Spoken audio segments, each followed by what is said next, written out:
Hello বন্ধুরা, আপনাদের সবাইকে স্বাগতম জানাই মুশফিক অর্গানিক গার্ডেনিংয়ে। আজকের বিষয় হলো আম গাছের প্রুনিং। আম গাছে প্রুনিং করার পরে কি কি পরিচর্যা নিতে হয়, তো সেগুলোই আজকে আমি আপনাদের সঙ্গে শেয়ার করব। এটি একটি আমার রেড আইভরি আমের গাছ। আমি সেপ্টেম্বর মাসের প্রথম দিকে প্রুনিং করে দিয়েছিলাম এবং প্রুনিংয়ের জায়গাটিতে ব্লাইটক্স একটা ফাঙ্গিসাইড লাগিয়ে দিয়েছিলাম। তো দেখতে পাচ্ছেন প্রচুর ডালপালা বের হতেছে নতুন। দেখতে পাচ্ছেন কত সুন্দর সুন্দর ডালপালা বের হয়ে আসতেছে, একদম সুস্থ সবল। প্রুনিং করার পরে আমি এক সপ্তাহ অন্তর অন্তর 3বার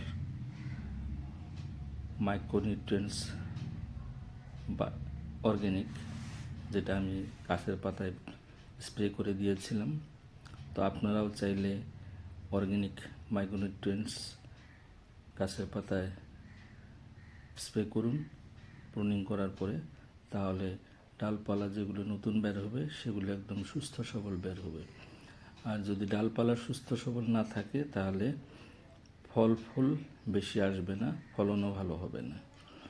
তো এখন যদি ডালপালা সেপ্টেম্বর মাসে ছেটে না দিই তাহলে আগামী বছর যেগুলো ফল আসবে বেশি ফল হবে না, ফলন কম হবে। তো বন্ধুরা, দেখতে পাচ্ছেন কত সুন্দর ডালপালা গজিয়েছে। তো আমার চ্যানেলকে আপনারা সবাই সাবস্ক্রাইব করুন এবং লাইক করুন এবং শেয়ার করুন।